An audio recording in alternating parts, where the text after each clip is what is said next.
शुक्रिया, thank you so much भैया जी। कहीं में आप सभी लोगों का बहुत बहुत स्वागत है। वो तमाम सारे लोग जो आज शो में शरीक हो रहे हैं उन सबका बहुत बहुत शुक्रिया, थैंक यू सो मच। वो तमाम नन्हे मुन्ने, वो लोग जो सेल्फी खींचने आए हैं, वो लोग जो सेल्फी खिंचवाने आए हैं, उन सबका बहुत बहुत शुक्रिया। आप कहां से आना हुआ आपका? मैं नोएडा से आई हूँ। जी, क्या नाम है आपका? संगीता वर्मा। संगीता जी, बहुत बहुत स्वागत है आपका। संगीता जी, क्या करती हैं आप? मैं एक यूट्यूबर हूँ। यूट्यूबर है? अच्छा अच्छा अच्छा अच्छा। तो किस मूलतः किस विषय पे आपका विषय क्या रहता है? एक्चुअली मेरा जो है लाइफ स्टाइल से रिलेटेड चैनल है और एफिलिएट मार्केटिंग भी करती हूँ मैं। अच्छा अच्छा, बहुत अच्छी बात है। लाइफस्टाइल से जुड़े हैं तो उसमें तमाम पहलुओं को कवर करती होंगी। हाँ जी, बिल्कुल। तो ज्यादा प्रमुख तौर पे किस विषय को ज्यादा कवर करती हैं यूट्यूबर होके? एक्चुअली मैं जो हूँ फिटनेस और जो जिसे हेल्प मिलती है किसी को, किसी मतलब मैं ये कहूंगा कि कभी आए मेरे प्रोग्राम में शरीक हों और मेंटल हेल्थ पर कुछ बात करें। मेरी बड़ी इच्छा है कि इस पर बात होनी चाहिए, बहुत सारी बातें होनी चाहिए मेंटल हेल्थ को लेकर। अमूमन कोई नहीं करता और बहुत सारे, मैं जो देखता हूं, बहुत सारे युवा, बहुत सारे लोग जो हैं वो इस पर बात करना चाहते हैं। तो यकीनन आप यूट्यूबर हैं, पहले तो मैं आपके बहुत सारे फैन फॉलोइंग बढ़े, आपके बहुत सारे लोग हों, बहुत, क्योंकि आजकल तो यही चलना, यही जमाना है कि लाइक और डिसलाइक का खेल है सारा, है ना। अब मैं इसमें बिलीव नहीं करता, लेकिन आपके खूब बढ़े, खूब बातें आगे बढ़े, व्यापार खूब बढ़िया हो। लेकिन आप आइएगा जरूर, मेंटल हेल्थ पर जरूर बात करेंगे के बाद। जी साहब, कहां से आना हुआ? गांधीनगर। गांधीनगर से, दिल्ली से। हाँ, बहुत बहुत स्वागत है आपका। क्या काम करते हैं सर? मैं मैनेजमेंट कंसल्टेंट हूँ। मैनेजमेंट कंसल्टेंट हैं, बहुत बहुत स्वागत है सर।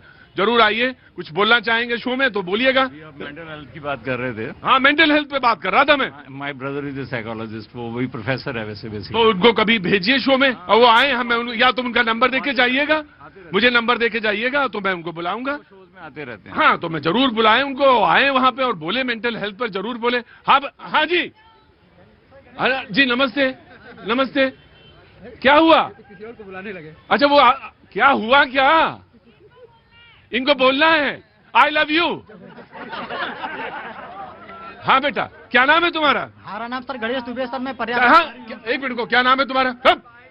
बेवकूफ कहीं का, डांट खा जाओगे खाम खा के लिए। नया साल तुम्हारा अभी हम 2 मिनट में अंदर पूछ लेंगे, 2 मिनट में नया साल हो जाएगा तुम्हारा और फिर 365 दिन परेशान रहोगे। जी, क्या नाम है बेटा? हमारा नाम सर गणेश दुबे सर। मैं जनपद भदोही उत्तर प्रदेश हूँ सर, और मैं सर एक पर्यावरण प्रहरी हूँ। और पर्यावरण प्रहरी? अच्छा, हमने सर 2024 सर 2000 पेड़ सर भदोही में लगाए। कितने पेड़ लगाए? हमने सर 2000 सर भदोही में लगाए, बाकी दिल्ली में सर 700 पेड़ लगे। माननीय मुख्यमंत्री जी सम्मानित किया था सर। अच्छा, सम्मानित किया है माननीय मुख्यमंत्री जी। बहुत बेटा, बहुत बढ़िया काम। वो अरावली वाला जरा पढ़ के आना। सर बाकी सर मैं सभी लोगों में चलने वाले से निवेदन करना चाहता हूं कि वर्ष 2026 में सभी लोग हम लोग संकल्प लेते हैं, और क्योंकि प्रदूषण के लिए सरकार को हम लोग कोसते हैं सर, लेकिन जिम्मेदारी सर खुद नहीं उठाते सर। न कोई पेड़ लगाता है सर। प्लास्टिक में सर राजू चौक पे देखते हैं सब लोग पानी ऐसे फेंकते हैं, फिर बाट फेंक देते हैं।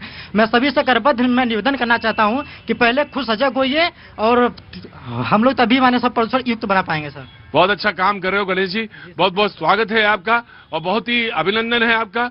और देखो, आज एक स्टे हुआ है सुप्रीम कोर्ट में अरावली वाला, तो यकीनन तुम उसको भी देखना, पढ़ के आना और मुलाकात होगी तुमसे।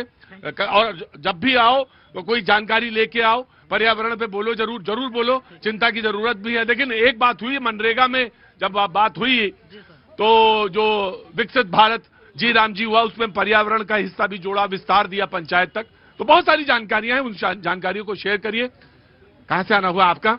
नागपुर। नागपुर से। बहुत बहुत स्वागत है आपका, बहुत बहुत शुक्रिया sir, thank you so much. क्या नाम है आपका? मिष्टी। सच में मिष्टी हो तुम, बहुत बहुत शुक्रिया, थैंक यू सो मच। जो लोग यहाँ पे, मैं आता हूं बेटा, जो लोग मौजूद हैं मैं उनका तारुफ कराता हूं। ऋषभ तिवारी जी बीजेपी का पक्ष रखने के लिए मौजूद है। टीना करमवीर कांग्रेस का पक्ष रखने के लिए मौजूद है। राघवेंद्र दुबे जी समाजवादी पार्टी का पक्ष रखने के लिए मौजूद है। मोहम्मद फैज खान साहब, ओह अभी नहीं, बीच में कहीं फंसे हुए हैं। शैलेंद्र दुबे जी राजनीतिक विश्लेषक, बहुत बहुत शुक्रिया, आर्थिक मामलों के जानकार हैं। राहुल लाल जी पत्रकार हैं, बहुत बहुत शुक्रिया, thank you so much. Dayashankar ji आपका बहुत बहुत स्वागत है, बहुत बहुत शुक्रिया। और ऑटो वाले उपाध्याय जी आपका बहुत बहुत स्वागत है, थैंक यू सो मच। बातचीत के मुद्दे को आगे बढ़ाते हैं। हाँ बेटा बोलो जल्दी, क्या नाम है? मेरा नाम रियाज है। रियाज, कहाँ के रहने वाले हो रियाज? मैं तो बिहार का हूँ, लेकिन मैं दिल्ली में रहता हूँ। मैं हाँ जी, बिहार कब गए थे तुम? मैं अब नहीं जाता ही नहीं हूँ, मैं यही रहता हूँ। क्यों नहीं जाते हो बिहार? क्यों नहीं जाते हो? अब यही रहने लगे। स्वर्ग से ज्यादा सुंदर है बिहार, और तुम जाते क्यों नहीं हो वहाँ बिहार? सब यही रहते हैं तो अब कहाँ जाएंगे फिर? अच्छा, तुम वहाँ सब छोड़ दिया? सब छोड़ दिया। वोट यही है कि वहाँ है? वोट यही है। हूँ, मुद्दे की बात कभी नहीं छोड़ता बेटा।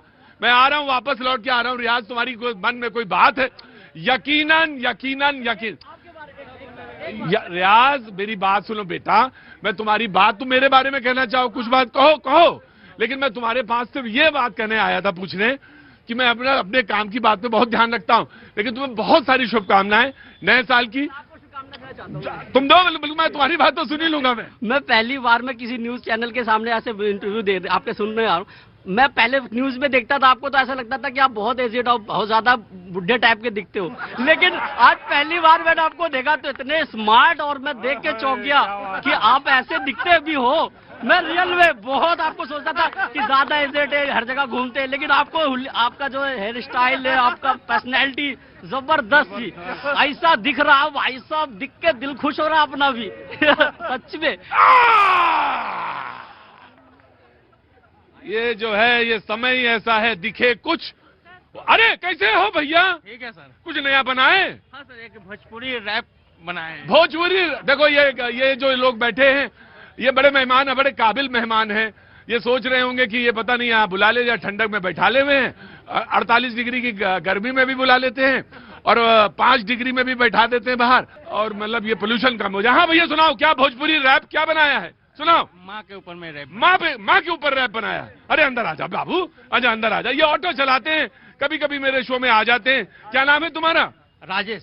राजेश। रहने वाले बिहार के हैं ना? जी सर। हाँ, कहाँ के बिहार के? मुजफ्फरपुर के। मुजफ्फरपुर के। बोलो भैया, रैप सुनाओ, भोजपुरी रैप। हाँ जी। माई के चरनिया में जिंदगी हमार बा, माई के चरनिया में ताली बजा दो थोड़ी, हमार बा। ऐसे बजेगी ताली। हाँ, रिदम में। माई के चरनिया में जिंदगी हमार बा, माई हमके तुम छोड़िया जियल दुश्वार बा। माई के चरनिया में जिंदगी हमार बा, माई हमके तुम छोड़िया जियल दुश्वार बा। दूधवा के कर्ज माई हमके चुकावे दो, दूधवा के कर्ज माई हमके चुकावे दो। देखो हमसे नाता ना तोरो हमके जियावे दो। तहरा बिना दुनिया में जियल न जाला, तहरा बिना दुनिया में जियल न जाला। हम कहाँ जाए माई कुछो न बुझाला, माई के चरनिया में जिंदगी हमार बा। माई के चरणों में जीवन है। माँ के जीवन में माँ के चरणों में। देखिए, इन्होंने सुनाया और सुनाने के बाद ये अपना निकल गए। बहुत बहुत तुम्हें धन्यवाद, बहुत बहुत शुक्रिया। और तुम कभी कभी आते हो। तुम्हारा ऑटो तो तुम्हारा किराए का है? किराए का है सर। जल्दी तुम्हारा अपना ऑटो हो, है ना? यहाँ जितने ऑटो वाले आते हैं उनका अपना ऑटो हो जाता है जी। हाँ जी, बोलिए। सर उत्तराखंड से। उत्तराखंड से? कहाँ से हैं? उत्तराखंड में कहाँ से? चमोली। चमोली से। बहुत बहुत स्वागत है आपका जी। कुछ कहना चाहती हैं? जी, कहना चाहती हूँ मैं दिल्ली वासी को हाँ। कि आइए हमारे उत्तराखंड, इस घुटन भरी जिंदगी से कुछ पल गुजारिए। ऑक्सीजन अच्छी है और क्लाइमेट भी बहुत बेहतरीन है, इसलिए आप सबको कहती हूँ कि उत्तराखंड आइए प्लीज। बहुत अच्छी बात है। ये अंदर आके कहिए मुझे। मैं आपकी बात पे, ये उत्तराखंड वालों का, पर्यटन वाले भी वो काम नहीं कर पाएंगे जो आपने कर दिया। आप कहिए आइए हमारे उत्तराखंड में और कुछ दिन बिताइए हमारे उत्तराखंड में। इस घुटन भरी और इस धुंध से निजात पाइए और आइए मेरे उत्तराखंड में, है ना जी? जी आइए, आप सभी लोगों का स्वागत है हमारे उत्तराखंड में। और कुछ दिन आप इस घुटन भरी जिंदगी से खुले आसमान में, खुले वातावरण में और स्वच्छ वातावरण में बिताइए। बहुत बहुत शुक्रिया, बहुत बहुत शुक्रिया। क्या नाम है आपका? रानी मियाँ। रानी मियाँ, बहुत बहुत शुक्रिया, थैंक यू सो मच। बातचीत के सिलसिले को शुरू करते हैं। मल्लिकार्जुन खड़गे साहब ने बात कही कि खड़गे जी ने आरोप लगाया कि आज बीजेपी के पास सत्ता है लेकिन सच्चाई नहीं है। यही वजह है कि कभी आंकड़े छिपाए जाते हैं, कभी जनगणना रोकी जाती है, कभी संविधान बदलने की बात की जाती है। कांग्रेस कभी धर्म की राजनीति नहीं करती। कांग्रेस की सत्ता कम हो सकती है लेकिन उसकी रीढ़ आज भी सीधी है। ये मल्लिकार्जुन खड़गे साहब का बयान है, जो कि अध्यक्ष है कांग्रेस के। बातचीत के सिलसिले को शुरू कर दे। बाकी जिसको बोलना होगा वो हाथ उठाएगा, मैं उसकी तरफ आ गया हूँ जी। सबसे पहले कांग्रेस जी, आइए। बिल्कुल सही कहा खड़गे साहब ने कि हमारी रीढ़ की हड्डी जो है वो बिल्कुल सीधी है। हम कभी भी धर्म की राजनीति नहीं करते, हम कभी मंदिर मस्जिद की राजनीति नहीं करते। हम सत्य के साथ खड़े हो सकते हैं और सत्य को परेशान किया जा सकता है, लेकिन सत्य कभी पराजित नहीं किया जा सकता। ऐसा इसलिए कह रही हूँ कि चाहे उन्नाव की बेटी हो, चाहे अरावली हो, किस तरीके से इस सत्ताधारी दलों को झुकना पड़ गया है। क्यों झुकना पड़ा? लगातार आप देखिए कि सड़कों पर जब लोग आए और जागरूक नागरिक आए तो किस तरीके से सुप्रीम कोर्ट को डिसीजन लेना पड़ा। न्याय की गूंज उठी। इसीलिए हम कहते हैं सत्यमेव जयते, सत्य की हमेशा जीत होती है। Right, take your point ji. BJP, रुको, मैं आराम से बैठो बैठो, मैं आता हूँ। बिल्कुल बिल्कुल। अरे आप तो कोई कवित्री हैं क्या? हाँ, मैं आया। कवि लोग आजकल पहचान में जल्दी आते हैं। भैया जी, आपने एक स्टेटमेंट पढ़ा कि भाजपा के पास सत्ता है लेकिन सच्चाई नहीं है। मैं बता देता हूं आपको, भाजपा के पास बेशक सत्ता है लेकिन सत्ता सुख की नीति नहीं है, सत्ता सुख का माध्यम नहीं है, सत्ता सेवा की नीति और नेतृत्व के साथ भाजपा काम करती है। कांग्रेस के पास तो ना तो सच्चाई है, ना तो नेता है, ना तो नेतृत्व है। एक बात जरूर है, झूठ बोलने की परिभाषा का किताब लेकर घोखला राजनीति करने की दशा और दिशा उनके पास है। और मैं आपको स्पष्ट कहता हूं साहब, ये बार बार कहते हैं कि भारतीय जनता पार्टी धर्म की राजनीति करती है, हम धर्म की राजनीति नहीं करते। अरे एक स्टेटमेंट निकाल के दीजिए जिसमें भारतीय जनता पार्टी ने यह कहा होगा कि इस देश में पहला हक तो मुस्लिमों का है। यह किसने कहा? आपके कांग्रेस पार्टी के चुने हुए नेताओं ने कहा। आपके कांग्रेस पार्टी यहां पे आकर कहती है, तुष्टीकरण की बात करती है। अगर कोई पे अखलाक मर जाता है तो सीना पीटते नजर आते हो, लेकिन चंदन कहीं मर जाता है तो देखने तक नहीं जाते हो। यह नीति पे चलने वाली कोई पार्टी है तो कांग्रेस पार्टी है। एक स्टेटमेंट को सारा भूल रहे हैं। आरएसएस और अलकायदा से हमें नहीं सीखना संगठन ढांचा, इस तरह का कुछ वक्तव्य था जो कांग्रेस पार्टी ये कहना क्या चाहते हैं। अगर इस स्टेटमेंट को बात करेंगे तो मैं भी कहता हूं, लश्कर-ए-तौयबा और कांग्रेस से भारतीय जनता पार्टी या देश का कोई भी नागरिक कुछ नहीं सीखना चाहता। ऑफ कोर्स ये आपने बिल्कुल सही बात कही कि मैं दूसरे स्टेप में बिल्कुल वहीं पे मैं आता हूं, लेकिन इन्होंने जो बात कही गई राष्ट्रीय स्वयंसेवक संघ के जिनके 100 साल पूरे हुए, जिनका शताब्दी सब आइए नहीं, अभी कान के नीचे बजाइए तो हो जाएगा 2 मिनट के अंदर। खड़े रहो। ये 100 वर्ष पूरे कर रहे हैं, उसके ऊपर ये स्टेटमेंट था वहां पे। और वो बात शुरू हुई दिग्विजय सिंह के बयान के बाद से। उन्होंने कहा कि अगर सांगठनिक ताकत कहीं देखनी है तो वहां देखनी चाहिए। वो एक फोटो का जिक्र कर रहे थे जिसमें आडवाणी जी बैठे हुए हैं और उनके चरणों में तब के प्रधानमंत्री मोदी जी जमीन में बैठे हुए थे। जी, योर रिप्लाई। देखिए, बांग्लादेशियों की चिंता करेंगे लेकिन हरिओम वाल्मीकि की चिंता नहीं करेंगे, एंजल चकमा की चिंता नहीं करेंगे, क्योंकि इनको भारतीयों की चिंता नहीं है। इनको ये पता है, इनको इस बात की चिंता है कि बांग्लादेश में क्या हो रहा है। अरे साहब, जिस सत्ता को बिठाया है, जिस जनता ने आपको कुर्सी पे बैठाया है, आप उसके नागरिकों की चिंता करिए, उनकी चिंता नहीं है। और बार बार कहते हैं अरे आप तो गोडसे को मानने वाले लोग हैं, हम गांधी के विचार को मानने वाले, और विचारधाराएं कभी नहीं मरती। इसीलिए हम बार बार कह रहे हैं कि कहते रहिए। आप बताइए, उन्नाव पीड़िता के साथ खड़े हैं ये लोग? नहीं खड़े। ये मैं आपको कल की बात बताती हूँ। कलम जंतर मंतर पे थे, इनके यहाँ से एक महिला आई और बोली कि मैं कुलदीप सेंगर का समर्थन करती हूँ। कितनी बड़ी विडंबना है कि एक महिला होकर वो महिला के साथ नहीं खड़ी, और वो किसके साथ खड़ी है? कुलदीप सेंगर के साथ, क्योंकि इनके नेता इनके यहाँ से आई महिला, यहाँ से आई है। बरखा इनकी है की तो कार्यकर्ता है। ये ऑन करते हैं।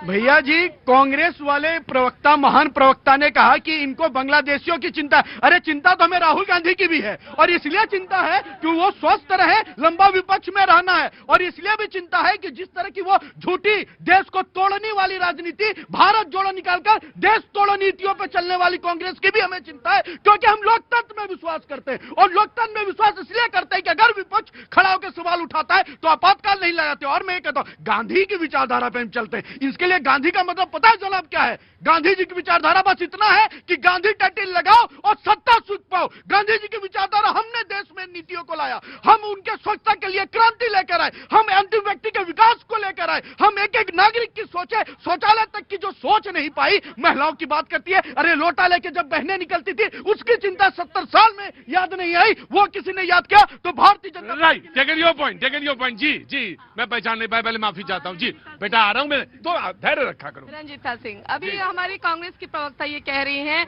कि अपराध एंजल चकमा का, मैं नहीं कहती कि ये एक सही चीज है, लेकिन निर्भया कांड कब हुआ था ये बताइए, तब आप सत्ता में थी। जितने भी भ्रष्टाचार के मामले हुए हैं आप बताइए। तो आप ये नहीं कह सकते कि कोई एक कांड है तो इसकी वजह से पूरी की पूरी सरकार दोषी है। जब आप अपना पल्ला उस वक्त साफ रखती है कि हमारा इसमें कोई अपराध नहीं है, तो एक किसी भी व्यक्ति का नाम लेकर आप पूरी की पूरी सत्ता को दोषी नहीं साबित कर सकते। मैं आता हूँ बेटा, आता हूँ, रुको, वेट जी जी। जवाब देना हाँ, चाहते of हैं। course. देखिए दिल्ली की तासीर कितनी बदल गई है। निर्भया कांड में लाखों लाख लोग इंडिया गेट पर बैठकर प्रोटेस्ट कर रहे थे, लेकिन आज जंतर मंतर पर भी कोई प्रोटेस्ट करने चला जाए, कहीं चला जाए, उठा के पुलिस, यही शाह जी की पुलिस उठा कर ले जाती है। और लगातार अगर निर्भया के समय हमारी सरकार चली गई, लेकिन आज देखिए कि कितने लोग जो है, अगर कोई महिला आ जाती है ना, उनके अंदर डर होता है कि कहीं जेल में नहीं डाल दे, इसीलिए डर कर नहीं आते। लेकिन फिर भी हम सुप्रीम कोर्ट का धन्यवाद करते हैं कि सुप्रीम कोर्ट ने आज महिलाओं के हक में एक फैसला दिया, आधी आबादी के हक में। Right, take your point ji. 5 second में कंक्लूड करता हूं। पहली बात तो ये आज स्पष्ट हुआ, सीबीआई ने ही कहा था, चैलेंज दिया। मीन सीबीआई अगर ये भाजपा के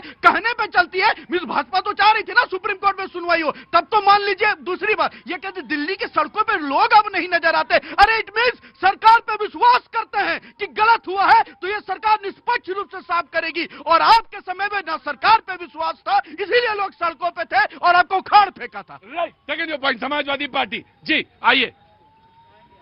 जब जब रायशुमारी करनी पड़ती है, जब जब रायशुमारी करनी पड़ती है, हाँ, क्या क्या कारगुजारी करनी पड़ती है, हाँ, खादी से समझौता करना पड़ता है हाँ। और गांधी से गद्दारी करनी पड़ती है। बहरहाल मैं अंतिम लाइन माफ चाहूंगा। अंतिम, एक मिनट, मैं मुझे कहने दिए, मेरा भी दायित्व है। गांधी देश के राष्ट्रपिता हैं, बापू हैं, और ये जो और रहे हैं और रहेंगे। मैं, तुमने जो बोला, मैं तुम्हारी बात से बिल्कुल। क्या नाम है बेटा तुम्हारा? दुर्गेश झा। दुर्गेश झा। रहे हैं और रहेंगे। तो ये गद्दारी वाला शब्द जो है ना, तो मैं स्वीकार करता हूं, ना अपने प्रोग्राम से इसको बिल्कुल बाकायदा काटता हूं। अब आप बोलिए। हाँ जी, कविता लिखो तो जरा, कविता ऐसी लिखो जिसमें लोहिया और गांधी दोनों सम्मानित हो। कारण उतारो। गांधी का अपमान नहीं करे, गांधी का अपमान तो ये कर रहे हैं। आजादी के बाद केवल बीजेपी ऐसी सरकार है जिसने किसी योजना से गांधी जी का नाम हटाया है। बताइए, पहले कभी हटाया गया हो? आपने कहा, अभी कहा कि गांधी के पथ पर चलने वाले लोग हैं। गोट से जिंदा। मैं आपसे जानना चाहता हूं कि गांधी के नाम पर कितनी योजनाएं चल रही थी देश में 70 साल में? देखिए, गांधी जी के नाम, देखिए अभी मैंने सवाल जो पूछा, सवाल का जवाब दो, या तो फिर हट जाओ। मैं तुमसे ये जानना चाहता हूं कि गांधी के नाम पर इस देश में कितनी योजनाएं चल रही थी 70 साल में? मैं जोर से बोलो, कितनी? इन्होंने 4 बना दिया, आपने 4 मान ली। तुम ही थे। नहीं तो आप बता दीजिए कितनी योजनाएं। अगर वो योजनाएं 4 ही थी तो उनसे बताइए कि गांधी जी का नाम, जो एक आध नाम रह गया, उनका नाम मिटाने का काम कौन कर रहे हैं? अगर G20 होगा तो आप जाकर के नतमस्तक वहां होंगे, जाकर के राष्ट्राध्यक्ष आएंगे, उनको भी ले जाकर के गांधी जी को दिखाने का काम करेंगे। लेकिन जब मनरेगा लागू करना, मनरेगा था, आप उसको संशोधन कर सकते थे, भलाई के लिए आप और भी काम कर सकते थे, लेकिन ये कोई काम नहीं था कि आप उनका नाम हटा दें। नाम हटाने से कोई, अगर उनका नाम, हम कह रहे राम जी का नाम आ जाए, उनसे अगर योजना से भला हो जाए मजदूरों का, मैं कह रहे कि तब तो ये भी भला है, ये भी ठीक है। इन्होंने जो सवाल किया उसके अंतिम में इन्होंने जवाब दे दिया। नाम से ज्यादा महत्वपूर्ण है उसका कंटेंट, और कंटेंट से मतलब यह है कि अगर किसी देश में राष्ट्र सेवा में कोई योजना लाई जाती है, उसका मकसद ये होना चाहिए कि 125 दिन की गारंटी अगर दी है काम की, तो वो 125 दिन की गारंटी पूरी होनी चाहिए, ना कि 48 और 52% होनी चाहिए। और नाम कोई भी हो सकता है। जी, मैं यार just give me a second, बहुत लंबा है पैनल। गांधी की योजनाओं की बात की, 70 साल में 400 ऐसी योजनाएं हैं, सिर्फ नेहरू, गांधी, इंदिरा परिवार के सिवाय, राजीव के परिवार के सिवाय किसी का नाम नहीं। 400 ऐसी योजनाएं हैं एक परिवार के नाम से, और 4 योजनाएं इन्होंने गांधी जी के नाम से खोली थी। गांधी जी हमारे दिल में रहते हैं, गांधी जी को हम जिंदगी समझते हैं। आप गांधी जी को सिर्फ एक हथियार समझ के इस्तेमाल करते हो। आप गांधी जी को सिर्फ हथियार समझ के इस्तेमाल करते हो। आप बाबा साहब को सिर्फ हथियार समझ के इस्तेमाल करते हो। लेकिन हम बाबा साहब को पूछते हैं। भारतीय जनता पार्टी की सरकार में संविधान दिवस मनाया गया, तो पहली बार इसी भारतीय जनता पार्टी की सरकार में मनाया गया। बाबा साहब अम्बेडकर के नाम से म्यूजियम बनाया गया, तो इसी भारतीय जनता पार्टी की सरकार में बनाया गया। अरे आप लोग तो सिर्फ बाबा साहब और गांधी जी को हथियार समझ के इस्तेमाल करते हो, हम उनके लिए जिंदगी जीते। उपाध्याय जी, उपाध्याय जी दिल्ली की सड़कों पे ऑटो चलाते हैं, लेकिन अब वो बोलना समझ गए हैं और देश की राजनीति भी इनको धीरे धीरे समझ में आने लगी है।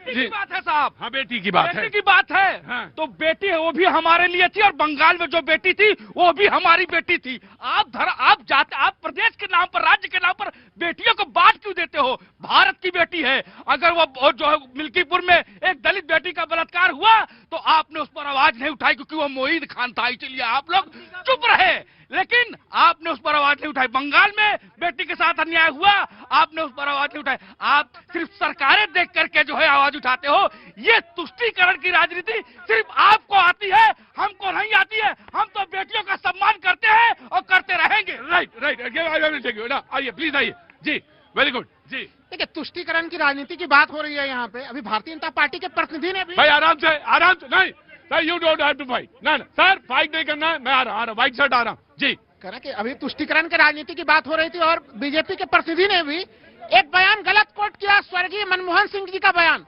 उनके बयान को लगातार बीजेपी गलत कोट करती कि संसाधनों के पर मुस्लिमों का नहीं, केवल मुस्लिमों की बात नहीं की थी, उन्होंने अल्पसंख्यकों की बात की थी, उन्होंने महिलाओं की बात की थी, उन्होंने ओबीसी की बात की थी।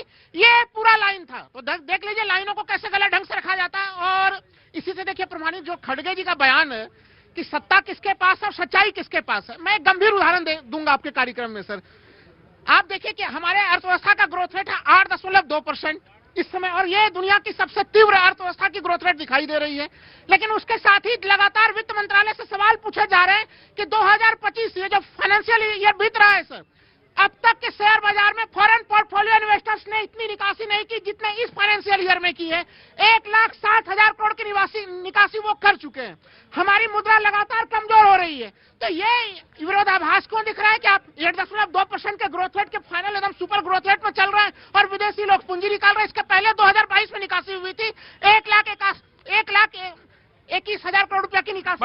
मतलब इसको ऐसे समझो, आम आदमी को समझ में आने के लिए मैं कहता हूं, आपके मुताबिक भारत सरकार की या भारत की साख कमजोर हो रही है, आपका ये कहना है? मैं कह रहा हूं कि ये जो विसंगति हो रहा है, जिसमें IMF भी पूछ रहा है इस विसंगति को लेकर। भाई इसका मतलब तो यही हुआ ना कि साख कम हो रही है। अगर 8.2% के ग्रोथ रेट के बावजूद भी क्यों हमारी मुद्रा कमजोर हो रही है और क्यों यहाँ पे विदेशी?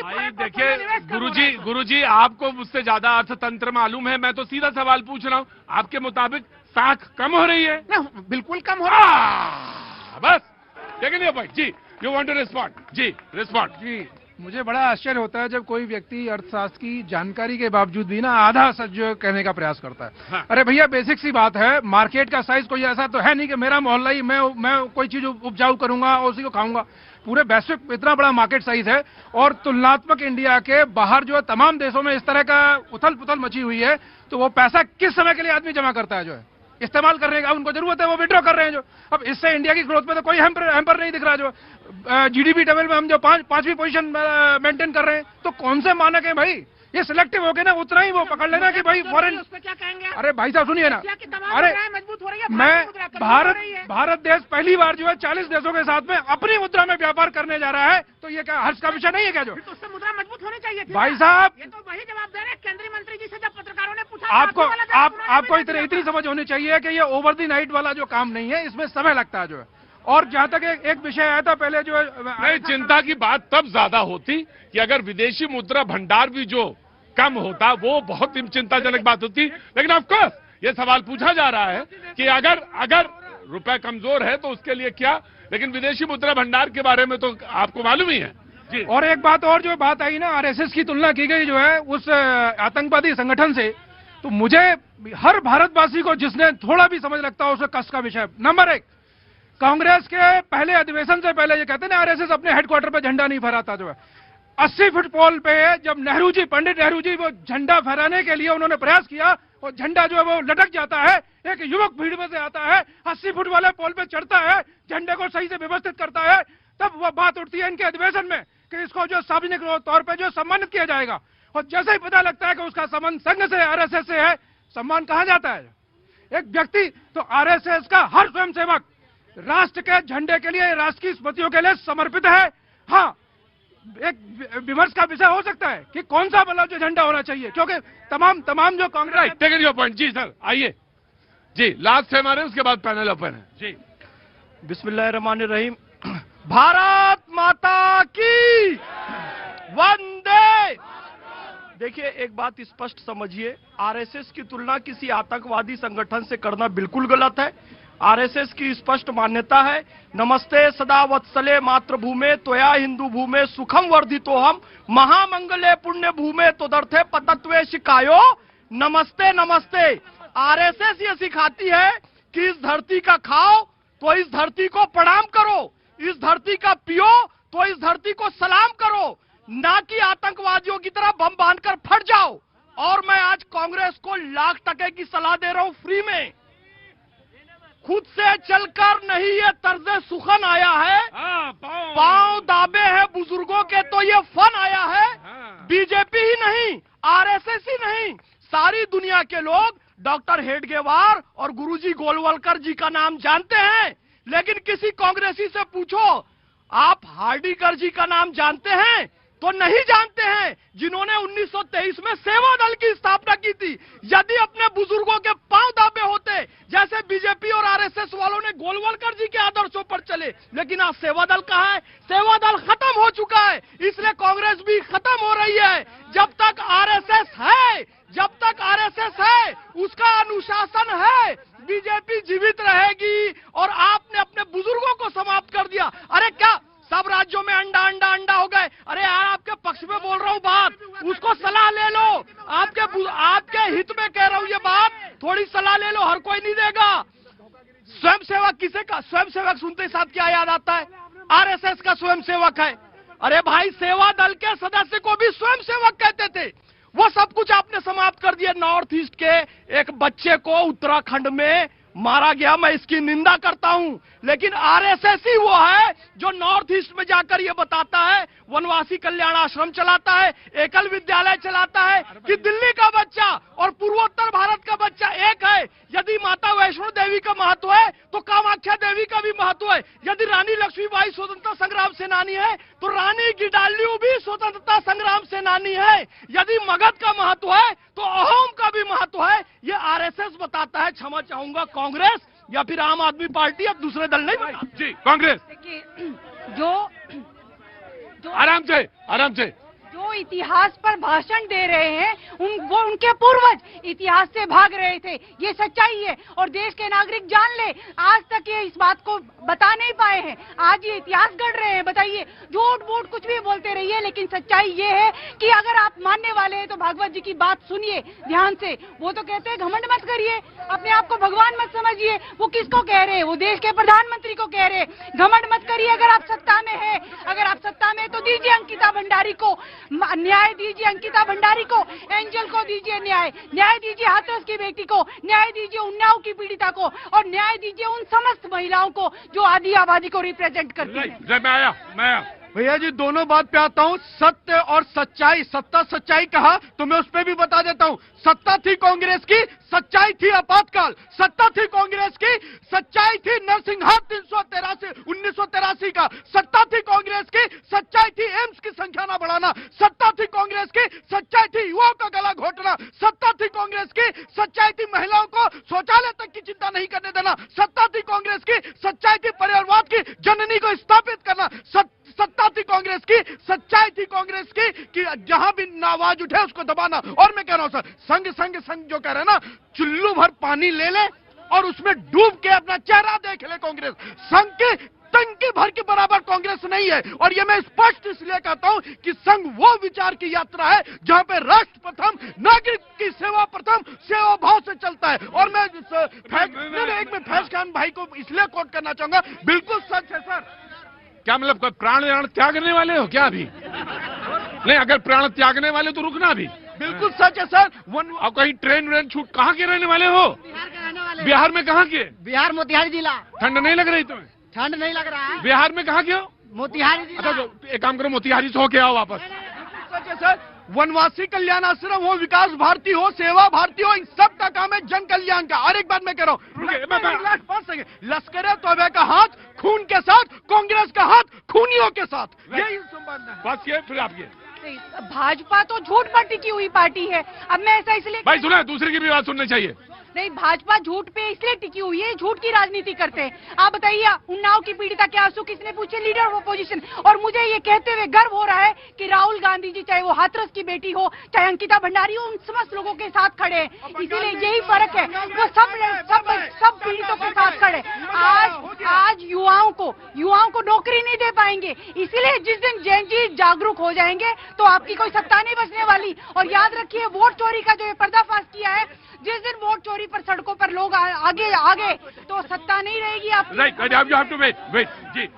महिलाओं की बात कर रहे हैं, चाहे वो अंकिता भंडारी की बात हो। कौन लोग थे? आप लोगों ने विरोध किया। उन्होंने कहा कि बंगाल का नाम नहीं लेते हैं। बंगाल भी, चाहे कहीं भी हो, अगर बेटियों पे अत्याचार हो रहा है, बंगाल हो, उत्तर प्रदेश हो, मध्य प्रदेश हो, कहीं भी हो, ये वही खिलाड़ी जो अंतर्राष्ट्रीय खिलाड़ी थी, चाहे साक्षी मलिक हो, चाहे विनेश फोगाट हो, यही थी जंतर मंतर पे जब अपनी आवाज उठा रही थी तो आपकी पुलिस ही थी जिन्होंने। साक्षी मलिक जी ने बाद में यह कहा कि हमारे प्रदर्शन का राजनीतिक उपयोग किया गया। यह साक्षी मलिक ने ही कहा था, किसी और ने नहीं कहा था। किसने कर दिया? आपकी सरकार की। आपने उनका वहां से रातों में टेंट उखाड़ करके जिस तरीके से उनकी दुर्गति की, जिस तरीके से अपमान किया, आपने क्या करा? जहां तक अरे जनाब, कहीं तो भरोसा करोगे, तंत्र सब किनका है? फिर आप कर क्या रहे हो यहाँ पे? नहीं, पुलिस किसी की होती है? पुलिस जो सरकार की होती है, और हर आम नागरिक जो है ना, वो सरकार का भागीदार है। देखिए, आप अभी कर रहे हैं कि आरएसएस की अभी बात कर रहे थे। आरएसएस के मैं कह रहे सीखने से आप किसी से सीख सकते हैं, वो कोई बड़ी बात नहीं है। और हम ये भी नहीं कहेंगे कि आतंकवादी संगठन, लेकिन जहां तक बात है आरएसएस की, ये वही आरएसएस है 52 साल तक तिरंगा झंडा नहीं जिन्होंने अपनाया और जिन्होंने मैंने अभी बताया आरएसएस के स्वयं सेवक जिसका नाम है किशन सिंह राजपूत 80 फुट का पोल पर चढ़कर पहली बार धन झंडे का सम्मान किया, जो पहले भी बाद में भी जो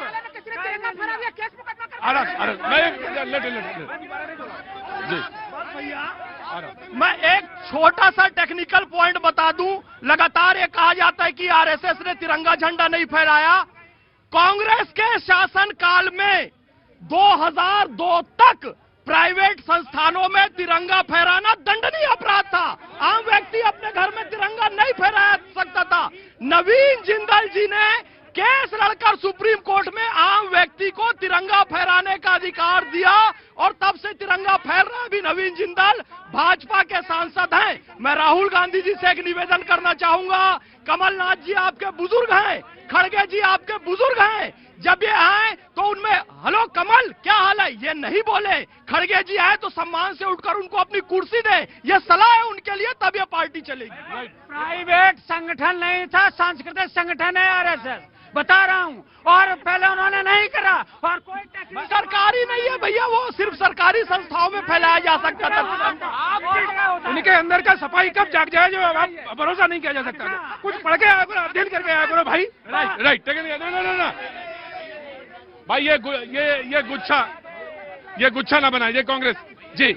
मैं आ रहा हूँ। देखिए, ये सम्मान की बात करते हैं, इनसे पूछिए लाल कृष्ण आडवाणी जी कहाँ है, बताइए। ये मार्गदर्शक मंडल में डाल देंगे, ये सम्मान करते हैं, बताइए नेताओं का। इनके यहाँ तो जाने से पहले लोग डर रहे हैं, ये सच्चाई है इस देश में। लगातार आप प्रयास करते रहिए, किसको बैठाएंगे? मार्गदर्शक मंडल में बैठा देंगे। हमारे यहाँ पर बुजुर्गों का सम्मान किया जाता है, राष्ट्रीय अध्यक्ष खड़गे। 5 सेकंड कांग्रेस से पूछ रहा हूँ, बुजुर्गों का सम्मान, अरे कितने ऐसे फोटो दिखा देंगे? आदरणीय श्रेष्ठ हमारे स्वर्गीय हो गए मनमोहन सिंह जी ऐसे रहते हैं और राहुल गांधी ऐसे रहते हैं। कितने ऐसे फोटो? बीच में ना बोला करो, दिस इज वेरी बैड। दूसरी बात मैं बता रहा हूँ, मार्गदर्शन जो है ना बुजुर्गों से लिया जाता है, सम्मानित शब्द है, कोई अपमानित शब्द नहीं है। और मैं कह रहा हूँ, ये जेनजी का जो धमकी दिखाती है ना, अभी थोड़ा उधर गुच्छों से निकल के थोड़ा आ सकते हैं। भाई ये क्या तरीका है भाई? नहीं आइए भैया जी, लो everybody will go and sit there. जाइए सारे लोग बैठिए।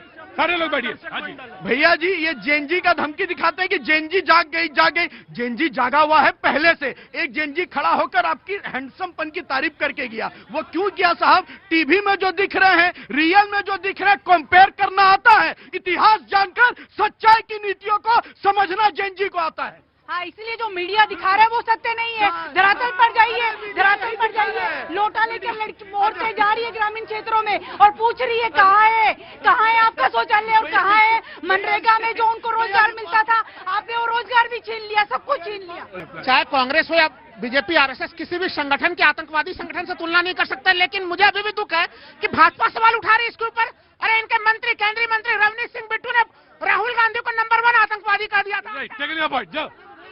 बोलो सर, कंधार में किसने छोड़ा था प्यार दे? मुझे अपने देश के नेताओं से एक शायरी बोलना है। क्या बोलना है? क्या बोलना है? शायरी बोलना है और क्या कौन बोलना सी? है? देश के ये नेताओं क्या होता है? शायरी क्या होता है? कि बड़े खामोश हो साहब, कोई मजबूरी है क्या? बिना उसके कहानी अधूरी है क्या? कि बड़े खामोश हो साहब, कोई मजबूरी है क्या? बिना उसके कहानी अधूरी बीना है क्या? बीना कौन है? बीना मुझे अपने देश के नेताओं से एक बात पूछनी है, राजनीति में हिंदू मुस्लिम मर्दी में करना जरूरी है क्या? रुकिए। कौन चीज सुनाया तुमने अभी? तुमने कौन चीज सुनाया अभी? सुनिएगा तभी तो आप फिर से सुनाइए। कि बड़े आपने पूछा ये कौन चीज? सुनिए पहले सुनो, क्या नाम है तुम्हारा? कन्हैया कुमार, बिहार का रहने वाला हूँ। ये तुमने सुनाया क्या? सर एक मिनट रुकिए। क्या सुनाया? कि बड़े क्या सुनाया? क्या है ये? शायरी है, सुनिए तो सही। मारूद खान का शेर है ये, शेर। और पहले शेर और शायरी में फर्क पता करो। पहले ये पता नहीं गजल है या गजल है। ये वही वाला कन्हैया कुमार। सुनाने दो इसको, सुनाने दो। ये सुनाएगा तभी तो सीखेगा। सुनो। कि बड़े खामोश हो साहब, कोई मजबूरी है क्या? बड़े खामोश हो साहब, कोई मजबूरी है? ये तरीका है, सीखो। कि बड़े बड़े नहीं बड़े मर काम के नीचे। कि बड़ा खामोश। फिर बोला बड़े। अंदर आओ, अंदर आओ, अंदर आओ, अंदर आओ। बड़े नहीं बड़े। देखो, या तो तुम शायरी लिखो ना या शेर लिखो ना, और अगर शेर लिखो पहले दोहराओ उसको। इस चैनल का मालिक कोई भी हो, आप नहीं है। आपकी शक्ल भी नहीं उस लायक। हाँ जी। बड़े खामोश। फिर बड़े खामोश हो साहब, कोई मजबूरी है क्या? बिना उसके कहानी अधूरी। बिना नहीं, बिना उसके कहानी अधूरी है क्या? बिना उसके कहानी अधूरी है क्या? मुझे अपने देश के नेताओं से एक बात पूछनी है, राजनीति में हिंदू मुस्लिम मंदिर मस्जिद करना जरूरी है क्या? मैं सैयद अली। और सैयद अली, कहाँ से आना हुआ बेटा? मैं लोनी गाजियाबाद से। बोलो सर। मैं पहली चीज तो ये क्लियर कर दूं कि मैं किसी भी पॉलिटिकल पार्टी का हिमायती नहीं हूं, पर लेकिन अगर हुकूमत में बीजेपी है तो सवाल तो बीजेपी से ही होगा। ऑफ कोर्स होगा बेटा। बीजेपी से सवाल ये है कि अगर किसी घर का मुखिया बाप कोई है तो बाप से ही सवाल पूछा जाएगा। बिल्कुल सर। तो पूछिए आप सवाल। तो सर मेरा सवाल ये है कि जैसे बीजेपी के मंत्री हैं, योगी जी हैं, ये नवरात्रि में चिकन तो बंद कर देते हैं, लेकिन रमजान में ये लोग शराब कब बंद करेंगे? ये लोग दावा करते हैं कि हम लोग हिंदू मुस्लिम की राजनीति नहीं करते। तो सर ये क्या है? ये लोग ये क्या कहते हैं, ईद पे नमाज बंद कर देते हैं। ईदगाह के बाहर अगर फुल हो जाता है ईदगाह, अगर सड़क पर अगर मुसलमान को जगह चाहिए, ये लोग उसमें पुलिस भेज देते हैं, बंद करवा देते हैं, जबकि कावड़ में पूरा का पूरी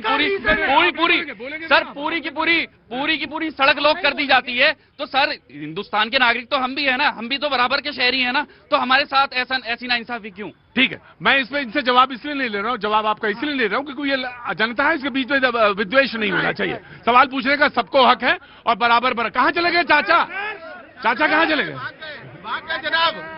जनाब मैं ये कहना चाहता हूँ कि ये जो जनता यहाँ खड़ी है ना, इसके पास भी एक पाव का दिमाग है और इसको सब कुछ समझ में आती है। कौन क्या कर रहा है और कौन क्या करने जा रहा है, सब समझ में आती है। तभी किसी को वोट देती है जनता। जनता के पास कोई जो राजनेता होता है ना, कोई राजनेता का जो भी कोई होता है, चुनाव होता है, तो उसमें उसको पता होता है कि हमें किसे वोट देना है, और वो काम को देख के ही वोट करता है, ना कि अपने मन से वोट। लेकिन ये पॉइंट आज अभी बस सिर्फ इतना, कल फिर होगी मुलाकात।